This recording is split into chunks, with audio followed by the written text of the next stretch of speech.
కలలన్నీ నిజమైన తరుణం వచ్చింది. కష్టాల్ని దాటి సుఖాన్ని తెచ్చింది.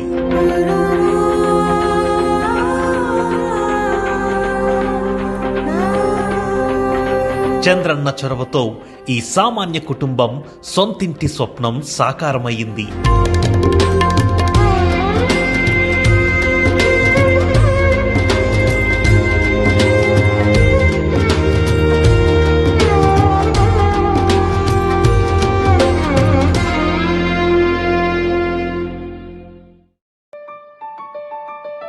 ఇది అన్నమయ్య జిల్లా చిన్నమండెం గ్రామానికి చెందిన పెయింటర్ ఈశ్వర్ కుటుంబం ప్రభుత్వ సహకారంతో నిర్మించుకున్న సొంతిల్లు.